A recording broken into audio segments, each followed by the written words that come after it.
Good morning વિદ્યાર્થી મિત્રો। પ્રકરણ 2 ના આજના લેક્ચરમાં આપણે જોઈશું સંખ્યાત્મક ગુણધર્મો અને મોલર દળની ગણતરી। તો સૌથી પહેલા વાત કરીએ આપણે કે દ્રાવણના સંખ્યાત્મક ગુણધર્મો કોને કહેવાય। ધ્યાન આપજો। અને સંખ્યાત્મક ગુણધર્મો કયા કયા છે?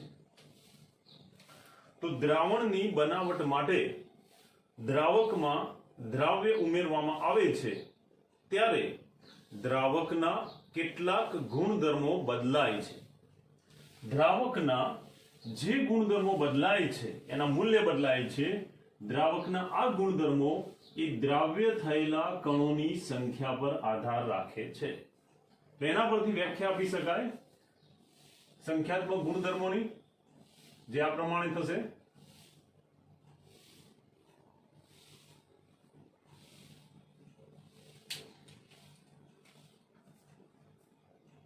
દ્રાવકના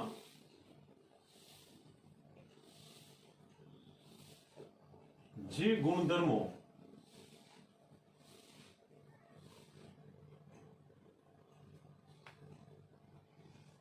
દ્રાવકમાંથી જ્યારે દ્રાવણ બને ત્યારે બનતા દ્રાવણના જે ગુણધર્મો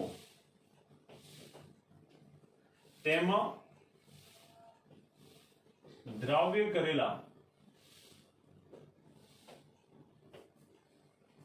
કણોની સંખ્યા પર આધારિત હોય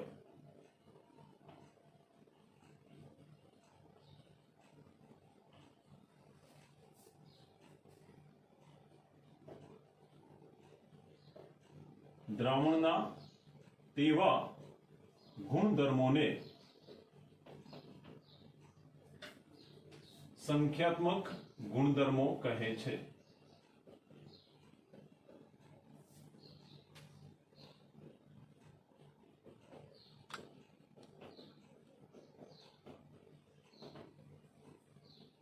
તો વાત કરીએ આપણે સંખ્યાત્મક ગુણધર્મોની। હવે એના ઉદાહરણ જોઈએ। દ્રાવણમાં જ્યારે દ્રાવ્ય પદાર્થ ઉમેરાયેલો હોય ત્યારે શુદ્ધ દ્રાવકના કેટલાક ગુણધર્મો બદલાય છે। સામાન્ય રીતે આપણે એવું જોઈ ગયા કે દ્રાવણ બનાવવા માટે દ્રાવક જે શુદ્ધ હોય એમાં અબાષ્પશીલ દ્રાવ્ય ઉમેરવામાં આવે। અબાષ્પશીલ દ્રાવ્ય ઉમેરી અને જ્યારે એમાંથી દ્રાવણ બનાવવામાં આવે તો દ્રાવકના જે શરૂઆતના ગુણધર્મો હતા એ કેટલાક ગુણધર્મો દ્રાવણ બને ત્યારે બદલાય છે। દ્રાવકના આ જે ગુણધર્મો બદલાય છે એ શેના ઉપર આધાર રાખે છે? એમાં ઓગળેલા દ્રાવ્ય કણોની સંખ્યા પર આધાર રાખે છે। અને એટલા માટે આવા ગુણધર્મો જે દ્રાવ્ય થયેલા કણોની સંખ્યા પર આધારિત છે એવા ગુણધર્મોને સંખ્યાત્મક ગુણધર્મો કહે છે। આવા ગુણધર્મો ના ઉદાહરણ જોઈએ તો નંબર 1 સંખ્યાત્મક ગુણધર્મનું પહેલું ઉદાહરણ છે દ્રાવકનું બાષ્પ દબાણ। દ્રાવકના બાષ્પ દબાણમાં થતો ઘટાડો। જ્યારે શુદ્ધ દ્રાવક હોય અને એમાં દ્રાવણ બને દ્રાવ્ય ઉમેરવાથી ત્યારે બાષ્પ દબાણમાં શું થશે? ઘટાડો થશે, જે એક સંખ્યાત્મક ગુણધર્મ છે। નંબર 2 દ્રાવકના ઉત્કલન બિંદુ, જેને બોઇલિંગ ટેમ્પરેચર પણ કહેવાય, ઉત્કલન બિંદુમાં થતું ઉન્નયન। ઉન્નયન એનો અર્થ થાય વધારો। ત્રીજો સંખ્યાત્મક ગુણધર્મ દ્રાવકના ઠાર બિંદુ એટલે કે ફ્રીઝિંગ પોઈન્ટ માં થતો ઠાર બિંદુમાં થતું અવનયન। અહીંયા અવનયન શબ્દનો અર્થ થશે ઘટાડો। અને ચોથું સંખ્યાત્મક ગુણધર્મ જે છે દ્રાવણ નું અભિસરણ દબાણ।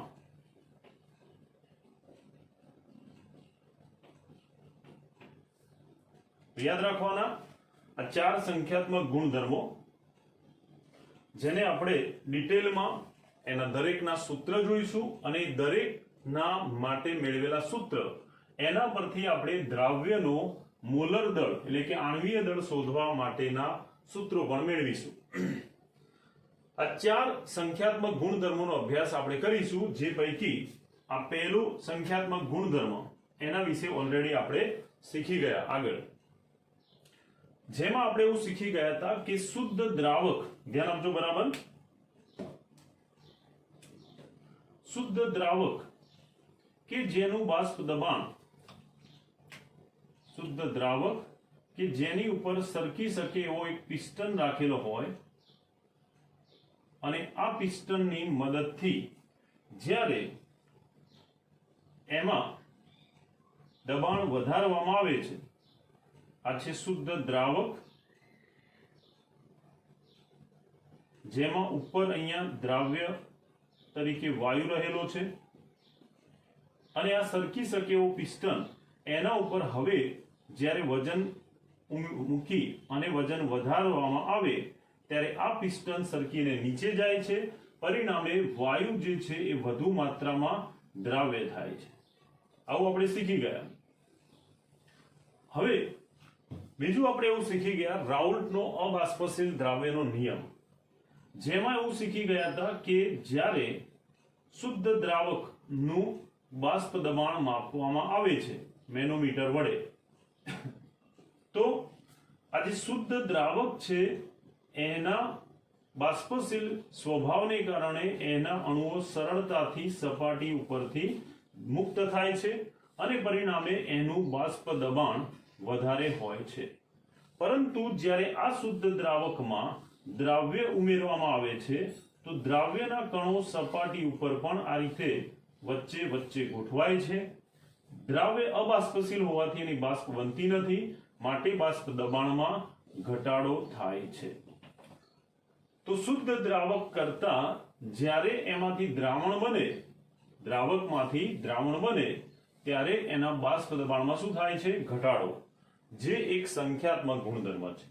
જો ઉમેરેલા દ્રાવ્યનો જથ્થો ઓછો હશે તો બાષ્પ દબાણનો ઘટાડો ઓછો હશે, પરંતુ જો દ્રાવ્ય કણોની સંખ્યા વધારે હશે તો બાષ્પ દબાણમાં થતો ઘટાડો મોટો હશે. જેમ કે એક ઉદાહરણથી આપણે સમજીએ કે નીચેનામાંથી કોનું બાષ્પ દબાણમાં ઘટાડો સૌથી વધારે હશે?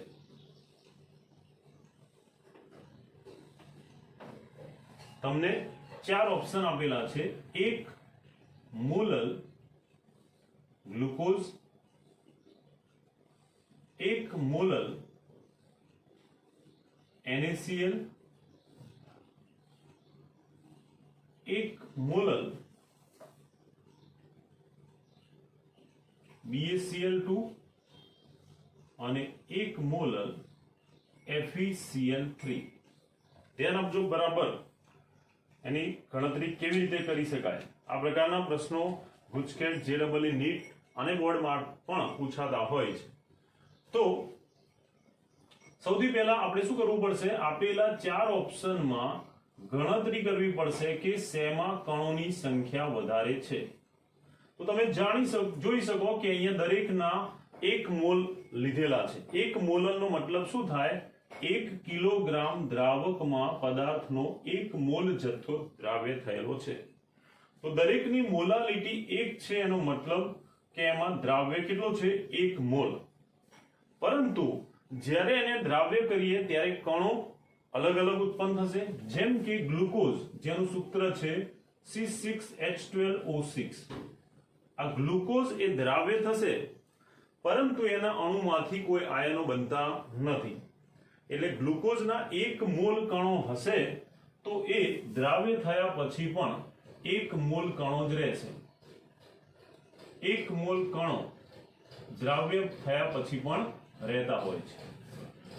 જ્યારે સોડિયમ ક્લોરાઇડની વાત કરીએ, ઓપ્શન બી, તો સોડિયમ ક્લોરાઇડનો આ 1 અણુ જ્યારે દ્રાવ્ય કરીશું ત્યારે વિયોજન પામે છે, એના આયનો છૂટા પડે છે, એના 1 મોલ અણુમાંથી 1 મોલ Na+ અને 1 મોલ Cl- એમ કુલ 2 મોલ કણો ઉત્પન્ન થશે. કેટલા?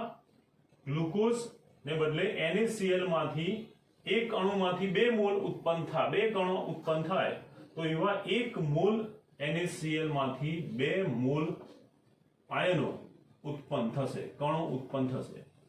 એ જ રીતે આપણે ગણતરી કરીએ તો આના 1 મોલ અને એના આયનોની સંખ્યા થશે 3. BaCl2 માંથી 1 Ba+2 અને 2 Cl- એમ કુલ 1 અને 2 3 કણો ઉત્પન્ન થશે. માટે એના 1 મોલમાં કેટલા કણો હશે? 3 મોલ કણો કે આયનો જોવા મળશે. એ જ રીતે FeCl3 ના 1 મોલ જથ્થામાં ઉત્પન્ન થતા કણોની સંખ્યા ગણીએ તો FeCl3 એનું જ્યારે વિયોજન થાય ત્યારે એમાંથી ક્લોરાઇડના 3 અને 1 Fe+3 નો એમ કુલ એક જ અણુમાંથી 3 ક્લોરાઇડ અને 1 Fe+3 એમ કુલ એક અણુમાંથી 4 કણો એવા 1 મોલ * 4 એટલે 4 મોલ કણો અથવા આયનો ઉત્પન્ન થાય છે. હવે એના આધારે આપણે જોઈએ તો બાષ્પ દબાણમાં સૌથી વધારે ઘટાડો કોનો થાય? જેમાં કણોની સંખ્યા વધારે, જેમાં દ્રાવ્યનો જથ્થો વધારે, દ્રાવ્ય કણો વધુ, તેનું બાષ્પ દબાણમાં ઘટાડો મોટો. તો અહીંયા ઓપ્શન ડી, એમાં કણોની સંખ્યા સૌથી વધારે છે, માટે બાષ્પ દબાણનો ઘટાડો સૌથી વધારે થશે. શેમાં? જેમાં કણોની સંખ્યા વધુ છે એમાં, એટલે કે 1 મોલર FeCl3 માં. ઓકે, હવે બીજા સંખ્યાત્મક ગુણધર્મની વાત કરીએ તો એ છે દ્રાવકના ઉત્કલન બિંદુમાં થતો વધારો. શુદ્ધ દ્રાવકનું જે ઉત્કલન બિંદુ હોય એના કરતા દ્રાવણ બને ત્યારે ઉત્કલન બિંદુમાં વધારો થાય, જેને આપણે ડિટેલમાં આગળ એની થિયરીમાં જોઈશું. પણ યાદ રાખવાનું કે દ્રાવક કરતા દ્રાવણ બને ત્યારે ઉત્કલન બિંદુમાં ઉન્નયન એટલે કે વધારો થાય છે. જે મુજબ જેમાં કણોની સંખ્યા વધારે એના ઉત્કલન બિંદુમાં વધારો સૌથી મોટો હશે. દ્રાવકના થાર બિંદુમાં થતું અવનયન. શુદ્ધ દ્રાવકમાંથી જ્યારે એમાં દ્રાવ્ય ઉમેરી અને દ્રાવણ બનાવવામાં આવે તો દ્રાવકનું જે પહેલા ઠાર બિંદુ હોય ફ્રીઝિંગ ટેમ્પરેચર એના કરતા દ્રાવણ બને ત્યારે ઠાર બિંદુનું મૂલ્ય ઘટે છે. ધારો કે આ 0 હોય તો -0.3 થાય, તો ઠાર બિંદુમાં ઘટાડો થશે કણોની સંખ્યાના વધારા સાથે. અને એ જ રીતે દ્રાવણનું અભિસરણ દબાણ, જેમ કણોની સંખ્યા વધે એમ અભિસરણ દબાણના મૂલ્યમાં પણ ફેરફાર થાય છે. તો આ 4 સંખ્યાત્મક ગુણધર્મો યાદ રાખવાના. દરેક સંખ્યાત્મક ગુણધર્મને આપણે ડિટેલમાં જોઈશું. બાષ્પ દબાણમાં થતો સાપેક્ષ ઘટાડો, એના માટે આપણે રાઉલ્ટના નિયમનું સૂત્ર શીખી ગયા. જે સૂત્ર મુજબ શુદ્ધ દ્રાવક કરતા દ્રાવણ બને ત્યારે બાષ્પ દબાણમાં ઘટાડો થાય છે. હવે આપણે એના બીજા સંખ્યાત્મક ગુણધર્મ ઉત્કલન બિંદુમાં થતા ઉન્નયન પર આધારિત થિયરી જોઈએ. પણ એ પહેલા ઉત્કલન બિંદુની વ્યાખ્યા અને ઉત્કલન બિંદુમાં ઉન્નયન એટલે શું એને સમજી લઈએ. હવે મોટા પ્રશ્ન તરીકે ખૂબ જ અગત્યની એવી થિયરી તરફ આપણે આગળ વધીએ, જે છે ઉત્કલન બિંદુમાં ઉન્નયન પર આધારિત સૂત્ર મેળવવાનું. તો તમે જોઈ શકો અહીંયા પ્રશ્ન આપણે આ ટોપિકમાં જોઈશું ઉત્કલન બિંદુની વ્યાખ્યા અને મોલલ ઉન્નયન અચળાંક કેવીનું સૂત્ર મેળવો. ફરીથી મોટા પ્રશ્ન તરીકે બહુ અગત્યનો અને દાખલાઓ માટે પણ ઇમ્પોર્ટન્ટ થિયરી કહેવાય કે મોલલ ઉન્નયન અચળાંક કેબીનું સૂત્ર મેળવો.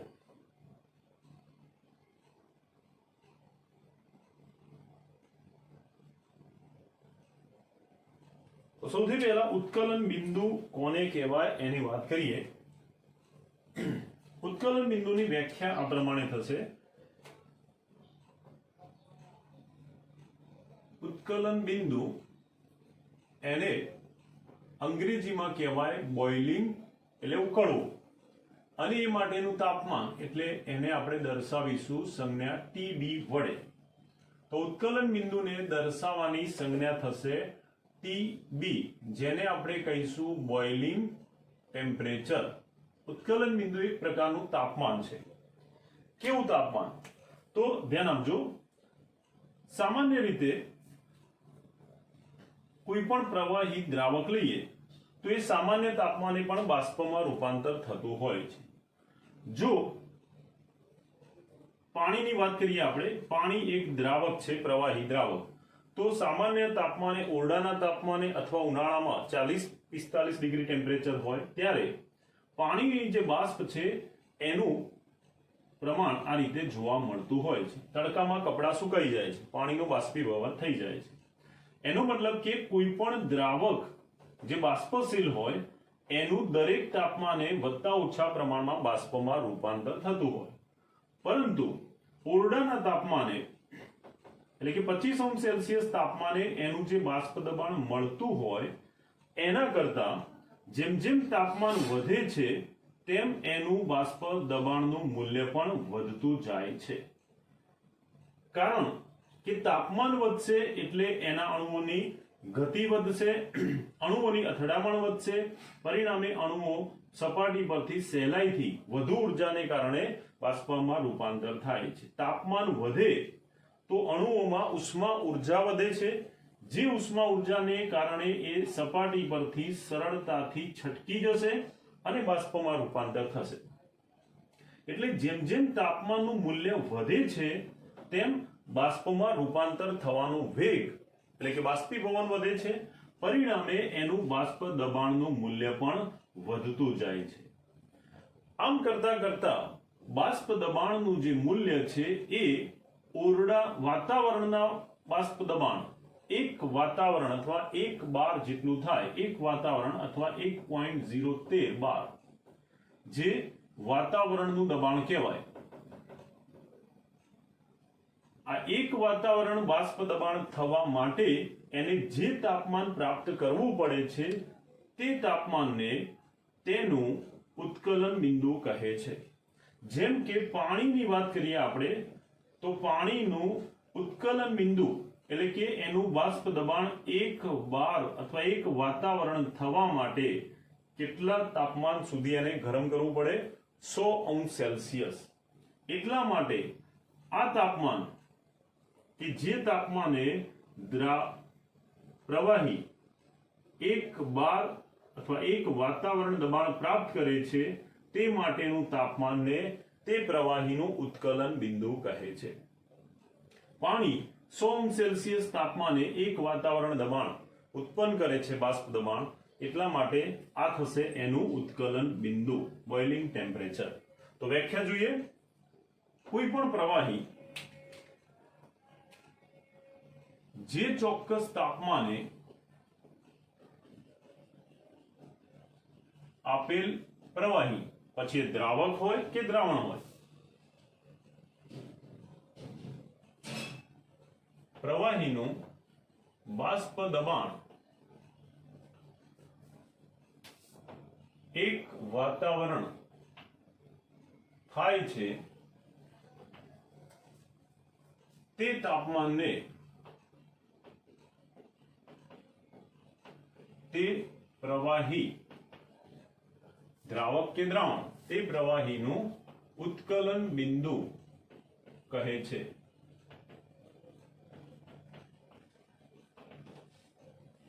તો આ વાત થઈ ઉત્કલન બિંદુની વ્યાખ્યાની કે જે ચોક્કસ તાપમાને આપેલું પ્રવાહી, દ્રાવક કે દ્રાવણનું બાષ્પ દબાણ એક વાતાવરણ થાય એ માટેનું તાપમાનને તેનું ઉત્કલન બિંદુ કહે છે. જેમ કે પાણી નું ઉત્કલન બિંદુ એટલે કે બોઇલિંગ ટેમ્પરેચર 100°C છે. એનો મતલબ એવો થાય કે આ તાપમાને પાણી બંધ પાત્રમાં એક વાતાવરણ દબાણ ઉત્પન્ન કરતું હોવું જોઈએ. બરાબર, પાણીનું બાષ્પ દબાણ એક વાતાવરણ થવા માટે એને આ તાપમાન સુધી ગરમ કરવું પડે, જે કેલ્વિનમાં 273.15 ઉમેરતા 373.15 કેલ્વિન જે પાણીનું ઉત્કલન બિંદુ થશે. તો આ વાત થઈ ઉત્કલન બિંદુની. દરેક પ્રવાહીનો ગુણધર્મ અલગ અલગ હોવાથી એના ઉત્કલન બિંદુના મૂલ્યો પણ અલગ અલગ હોય છે. પણ પાણી માટે તમારે ઉત્કલન બિંદુની મૂલ્ય યાદ રાખવાનું રહેશે. એ ના આપેલું હોય તો પણ તમને યાદ હોવું જોઈએ કે પાણીનું ઉત્કલન બિંદુ 100°C જે કેલ્વિનમાં 373.15 કેલ્વિન થશે. હવે બીજી વ્યાખ્યા તરફ આપણે આગળ વધીએ, જે છે મોલલ ઉન્નયન અચળાંક. મોલલ ઉન્નયન. મોલલ ઉન્નયન કોને કહેવાય એ સમજીએ.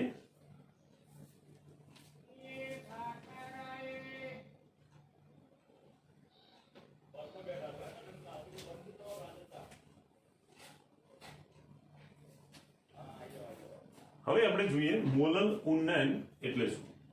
તો મોલલ ઉન્નયન બરાબર સમજો. ઉન્નયનનો અર્થ થાય વધારો, અને મોલલ એ મોલાલિટી માટે વપરાતો શબ્દ છે. આના ઉપરથી આને ટૂંકમાં યાદ રાખવાનું. મોલલ એટલે એક મોલલ દ્રાવણ બને ત્યારે ઉત્કલન બિંદુમાં થતો વધારો એને મોલલ ઉન્નયન અચળાંક, મોલલ ઉન્નયન કહે છે. તો એની વ્યાખ્યા લખી દઈએ. દ્રાવણ એક મોલલ બનાવવું હોય તો એક મોલલ દ્રાવણ બનાવવા માટે શું કરવું પડે? 1 કિલોગ્રામ અથવા 1000 ગ્રામ દ્રાવકમાં 1 મોલ દ્રાવ્ય કેટલો ઓગાળવો પડશે? 1 મોલ દ્રાવ્ય ઓગાળવાથી બનતા દ્રાવણના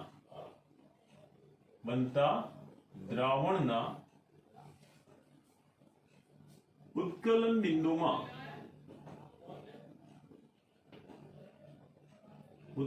બિંદુમાં થતા વધારાને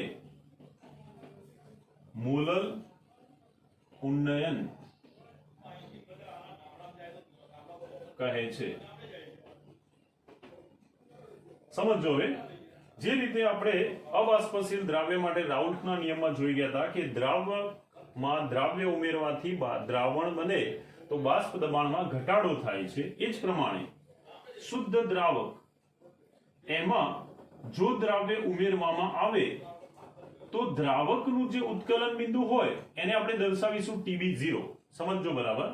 શુદ્ધ દ્રાવક કે જેનું ઉત્કલન બિંદુ એને આપણે TB0 વડે દર્શાવીએ, એમાં હવે જ્યારે દ્રાવ્ય ઉમેરીશું તો દ્રાવ્ય ઉમેરવાને કારણે આ જે દ્રાવક કે જેનું બાષ્પ દબાણ એક વાતાવરણ થતું હતું ચોક્કસ તાપમાને, એને બદલે એમાં દ્રાવ્ય ઉમેરવામાં આવશે તો આ દ્રાવ્ય ઉમેરવાથી બનતા દ્રાવણમાં આનું જે બાષ્પ દબાણ હતું ઉત્કલન બિંદુ જેટલા તાપમાને કેટલું હોય? 1 વાતાવરણ. એ બાષ્પ દબાણ દ્રાવણ બનશે ત્યારે બાષ્પ દબાણના મૂલ્યમાં ઘટાડો થાય છે. ધારો કે બાષ્પ દબાણનું મૂલ્ય 1 વાતાવરણમાંથી ઘટીને 0.98 વાતાવરણ થાય છે.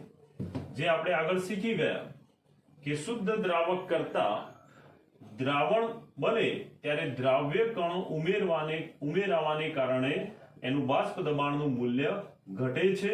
હવે બાષ્પ દબાણ ઘટે એટલે દ્રાવક કરતા દ્રાવણનું આ ઘટેલું બાષ્પ દબાણ એને દ્રાવણનું ઉત્કલન બિંદુ મેળવવા માટે 1 વાતાવરણ સુધી લઈ જવું પડશે. જો દ્રાવણનું બાષ્પ દબાણ 1 વાતાવરણ થાય તો 1 વાતાવરણ બાષ્પ દબાણ થાય એ માટેનું તાપમાન એને કહેવાશે એનું ઉત્કલન બિંદુ. પરંતુ શુદ્ધ દ્રાવક કરતા દ્રાવણ બનતા એનું બાષ્પ દબાણ ઘટે છે, જેને વધારીને પાછું 1 વાતાવરણ કરવા અને વધુ ગરમ કરવું પડશે. પરિણામે દ્રાવણ જેને વધુ ઉષ્મા આપવી પડે છે એનું ઉત્કલન બિંદુનું મૂલ્ય પણ વધે છે. એટલા માટે શુદ્ધ દ્રાવકના ઉત્કલન બિંદુ કરતા દ્રાવણ બને ત્યારે ઉત્કલન બિંદુ વધે છે. ટૂંકમાં દ્રાવકનું ઉત્કલન બિંદુ એને જો TB0 વડે દર્શાવીએ તો એના કરતા દ્રાવણ બને ત્યારે દ્રાવણનું ઉત્કલન બિંદુ વધે છે. આ 100 હતું, આ સમજવા માટે વધીને 101 થયું. તો યાદ રાખવાનું કે દ્રાવકમાંથી દ્રાવણ બને ત્યારે ઉત્કલન બિંદુ વધે છે, પરંતુ જો આપણે એક મોલર દ્રાવણ બનાવીએ તો ઉત્કલન બિંદુમાં થતો વધારો એને મોલર ઉન્નયન કહે છે. 1 મોલર દ્રાવણ બનાવવા માટે 1 કિલોગ્રામ દ્રાવક અને એમાં 1 મોલ દ્રાવ્ય ઓગાળતા 1 મોલર દ્રાવણ બનશે. આવા 1 મોલર દ્રાવણના ઉત્કલન બિંદુમાં થતા વધારાને તે દ્રાવણનો મોલર ઉન્નયન કહે છે. જેમ કે 1 મોલર ગ્લુકોઝ લઈ લઈએ અથવા 1 મોલર ખાંડ એટલે કે સુક્રોઝ લઈએ કે 1 મોલર યુરિયા લઈએ. આ બધા જ અણુઓ એ દ્રાવ્ય થાય ત્યારે એના અણુ વિયોજન પામતા નથી, એમાંથી કોઈ આયનો બનતા નથી. ગ્લુકોઝ જેનું સૂત્ર છે C6H12O6, ખાંડ સુક્રોઝ જેને કહેવાય એનું સૂત્ર છે C12H22O11, યુરિયા જેનું સૂત્ર થશે CON2H4. આ ત્રણેય વિદ્યુત અવિભાજ્ય પદાર્થ છે. જો 1 કિલોગ્રામમાં એના અણુભાર જેટલો જથ્થો ઉમેરવામાં આવે તો આ ત્રણેયનું 1 મોલર દ્રાવણ બને. જે માટે ગ્લુકોઝનો અણુભાર 180 ગ્રામ. 1 કિલોગ્રામ દ્રાવકમાં 180 ગ્રામ ગ્લુકોઝ ઓગાળવાથી 1 મોલર દ્રાવણ બનશે. એ જ રીતે 1 કિલોગ્રામ દ્રાવકમાં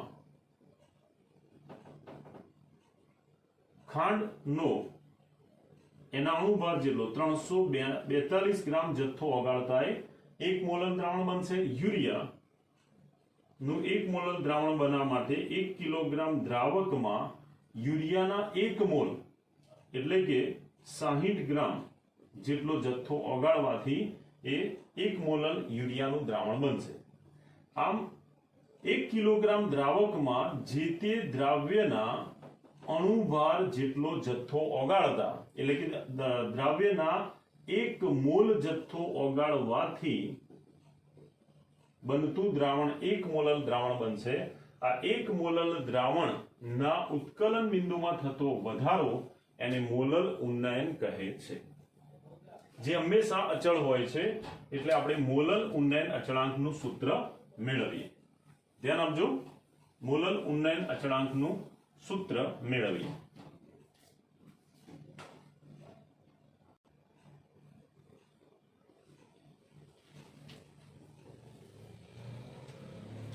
હવે મોલર ઉન્નયન અચળાંક કોને કહે છે અને એનું સૂત્ર તારવીએ, જે ખૂબ અગત્યની થિયરી છે. ધ્યાન આપજો,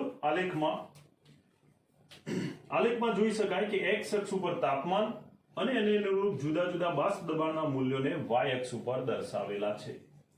કોઈ યોગ્ય દ્રાવકમાં જ્યારે કોઈ અબાષ્પશીલ દ્રવ્ય ઉમેરવામાં આવે ત્યારે તાપમાનના જુદા જુદા મૂલ્ય બાષ્પ દબાણના મૂલ્યો એને મેળવીને અહીંયા પ્રાયોગિક રીતે દર્શાવેલા છે. આ જે બાષ્પ દબાણનું મૂલ્ય દર્શાવેલું છે એ બાષ્પ દબાણનું મૂલ્ય છે 1 વાતાવરણ. આ 1 વાતાવરણ બાષ્પ દબાણ દર્શાવેલું છે. હવે જો કોઈ શુદ્ધ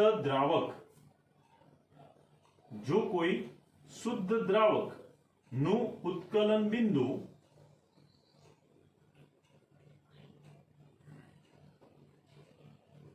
શુદ્ધ દ્રાવકનું ઉત્કલન બિંદુ એને આપણે TB0 વડે દર્શાવીએ. 0 એટલા માટે કારણ કે એમાં દ્રાવ્ય ઉમેરેલો નથી. તો દ્રાવ્યનો જથ્થો અથવા દ્રાવ્યનું પ્રમાણ 0 છે. એ વખતે શુદ્ધ દ્રાવકનું ઉત્કલન બિંદુ જો TB0 હોય તો એ આ પ્રમાણે દર્શાવી શકાય. શુદ્ધ દ્રાવકનું ઉત્કલન બિંદુ એ જે તાપમાન હશે એ તાપમાને એનું બાષ્પ દબાણ કેટલું હશે? દ્રાવકનું બાષ્પ દબાણ 1 વાતાવરણ હશે. 1 વાતાવરણ બાષ્પ દબાણ થવા માટે નું તાપમાન એને તે દ્રાવકનું ઉત્કલન બિંદુ કહે છે. આમ આ દર્શાવે છે દ્રાવકનું ઉત્કલન બિંદુ, શુદ્ધ સ્થિતિમાં દ્રાવકનું ઉત્કલન બિંદુ. હવે આવા દ્રાવકમાં જ્યારે કોઈ દ્રાવ્ય અબાષ્પશીલ દ્રાવ્ય ઉમેરવામાં આવે ત્યારે આ દ્રાવકનું ઉત્કલન બિંદુ એના કરતા બનતા દ્રાવણનું ઉત્કલન બિંદુ વધશે, માટે જમણી બાજુ મળશે.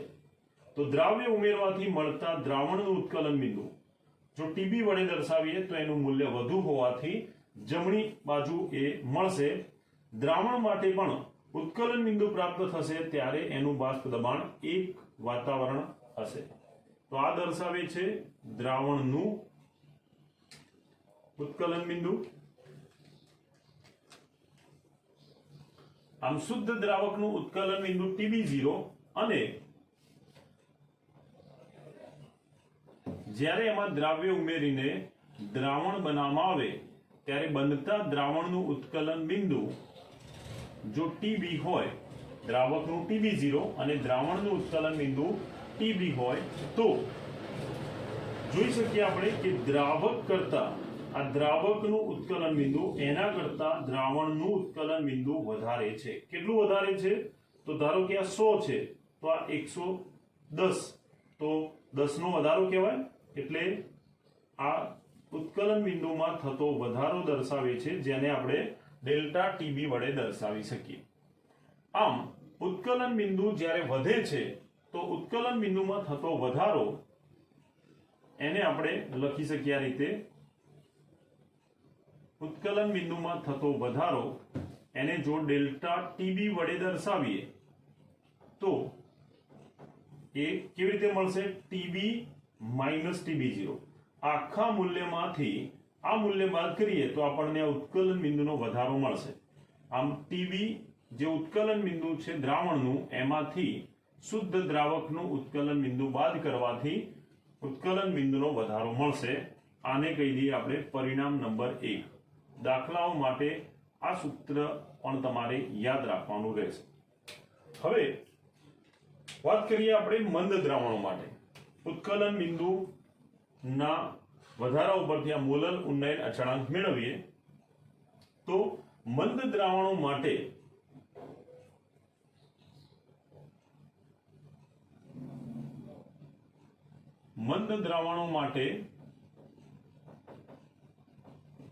ઉત્કલન બિંદુમાં થતો આ જે વધારો છે એ એની મોલાલિટીના સમપ્રમાણમાં હોય છે. યાદ રાખવાનું, મંદ દ્રાવણો માટે ઉત્કલન બિંદુનો વધારો આ સંખ્યાત્મક ગુણધર્મ છે, જે એમાં દ્રાવ્ય થયેલા કણોની મોલ સંખ્યા એટલે કે મોલાલિટીના સમપ્રમાણમાં હોય છે. કારણ કે મોલાલિટી વધે એટલે કણોની સંખ્યા વધે. કણોની સંખ્યા વધે તો ઉત્કલન બિંદુમાં થતો વધારો એ પણ વધશે, એટલે કે મોટો થાય. આમ ઉત્કલન બિંદુનો વધારો એ સંખ્યાત્મક ગુણધર્મ છે, દ્રાવ્ય કણોની સંખ્યા પર આધારિત છે. એટલે જેમ કણોની સંખ્યા વધે તેમ એના મોલ વધારે હશે, મોલાલિટી વધારે હશે. એટલે મોલાલિટી વધતા ઉત્કલન બિંદુનો વધારો પણ વધે છે. માટે આપણે કહી શકીએ કે ઉત્કલન બિંદુનો વધારો ડેલ્ટા TB એ દ્રાવણની મોલાલિટીના સમપ્રમાણમાં છે.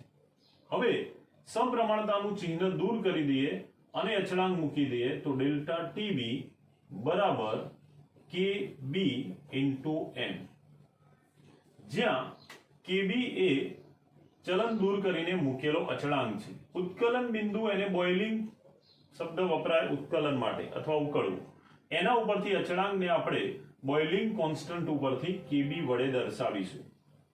તો આ થશે પરિણામ નંબર 2.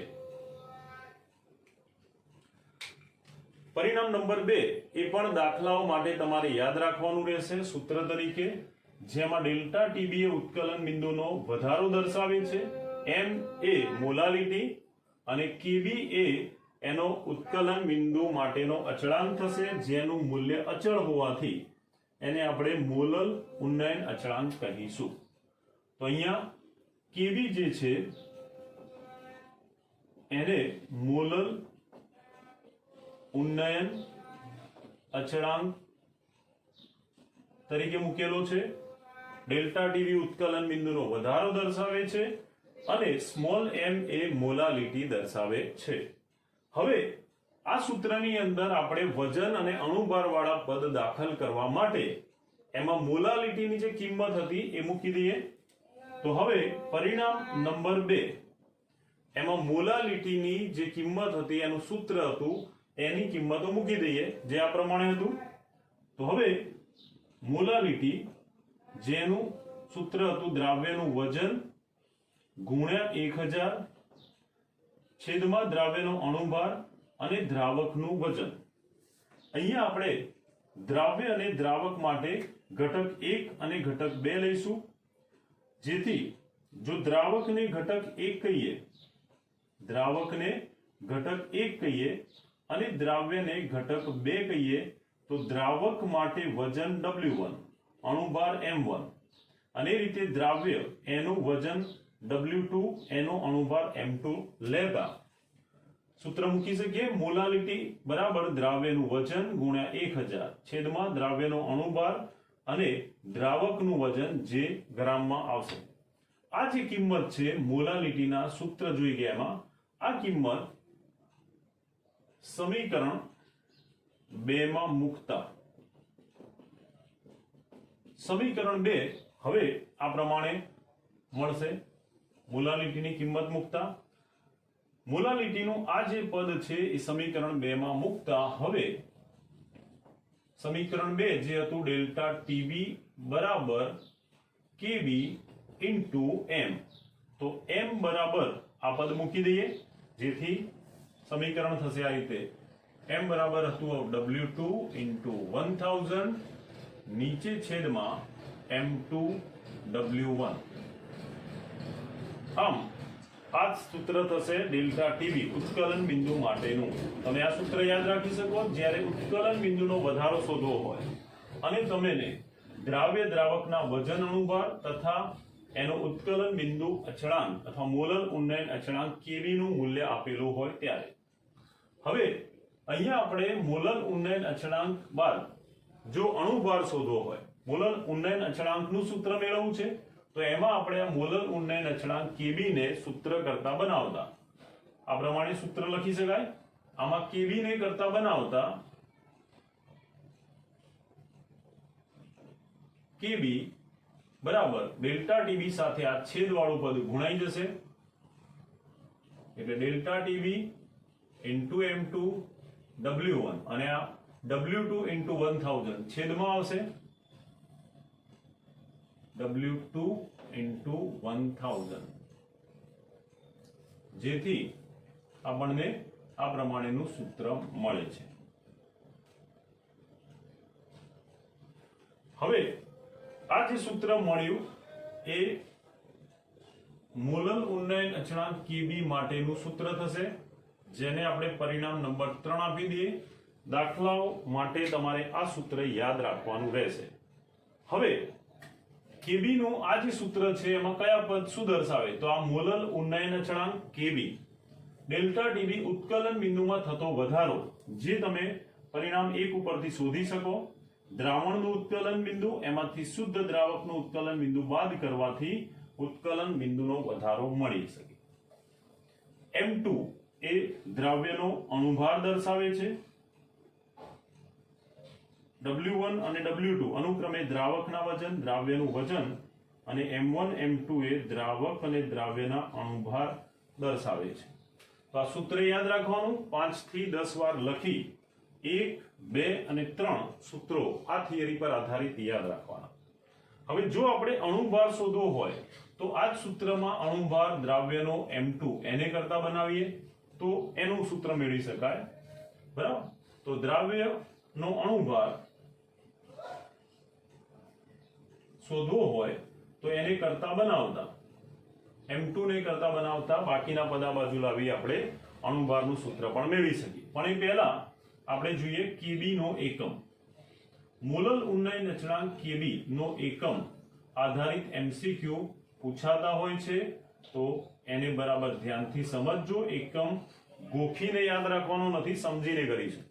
જો કેબી નું તમને આ સૂત્ર યાદ હોય તો એમાં આપણે આ પ્રમાણે ફેરફાર કરી દઈએ એકમ મેળવવા માટે.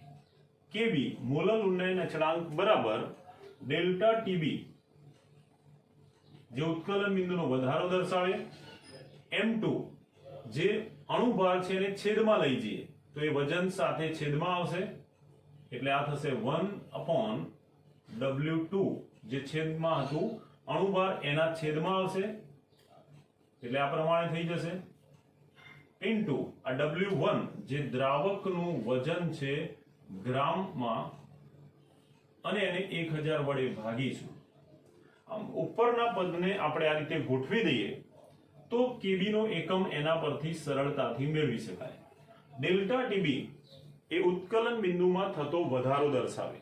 ઉત્કલન બિંદુનો વધારો એક તાપમાન છે જેનો એકમ ડિગ્રી સેલ્સિયસ હોઈ શકે અથવા તો એનો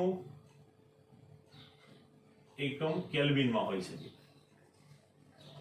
બીજું પદ એમાં છેદમાં વજન ભાગ્યા અણુભાર એટલે આ મોલ થઈ જાય પણ મોલ વાળું પદ છેદમાં છે જો અંશમાં લઈ જઈએ તો આ 1/મોલ જે અંશમાં લઈ જતા મોલ ઇન્વર્સ આવું થશે. મોલ વાળું પદ છેદમાં છે જે અંશમાં જતા મોલ ઇન્વર્સ થશે એટલે આને લખી શકાય ડિગ્રી સેલ્સિયસ. ઉત્કલન બિંદુનો વધારો એ તાપમાન દર્શાવે, આ મોલ અંશમાં જતા મોલ ઇન્વર્સ થશે જેને આપણે છેલ્લે લખી દઈએ વ્યસ્ત હોવાથી, અને દ્રાવકનું વજન ગ્રામમાં ભાગ્યા 1000 ગ્રામ ભાગ્યા 1000 એટલે આ થશે કિલોગ્રામ. તો એકમ આ પ્રમાણે લખી શકાય. મોલર ઉન્નયન અચળાંક કેબી નો એકમ થશે degree Celsius kilogram mall inverse અથવા આનો એકમ લખી શકાય kelvin kilogram mall inverse. MCQ માટે કેબી નો એકમ યાદ રાખવાનો અને અણુભારનું સૂત્ર જે આપણે સમજાવ્યું એ પ્રમાણે અણુભાર માટે તમે આ જ સૂત્રમાં અણુભારને કરતા બનાવશો તો કેબી સાથે W2 અને 1000 ગુણાશે, ડેલ્ટા ટીબી અને W1 છેદમાં આવશે. આમ દ્રવ્યનો અણુભાર શોધવાનું સૂત્ર પણ આના પરથી મેળવી શકાય. ઓકે, તો ખૂબ સહેલી અને અગત્યની થિયરી છે મોટા પ્રશ્ન તરીકે. સાથે સાથે દાખલાઓ માટે એના આ સૂત્રો તમારે યાદ રાખવાના, 5 થી 10 વાર લખીને તૈયાર કરવાના સૂત્રો. ઓકે, તો ખૂબ અગત્યની થિયરી છે. સાથે સાથે આના જેવી થિયરી મોલર અવનયન અચળાંક એની થિયરી આના જેવી જ થોડાક જ સ્ટેપ ખાલી બદલાશે તો એના માટે પણ આ તૈયાર કરશો તો પાછળની મોલર અવનયન અચળાંક નું સૂત્ર મેળવવાની થિયરી તમારા માટે વધારે સરળ થઈ જશે. ઓકે, તો તૈયાર કરજો. Bye, thank you.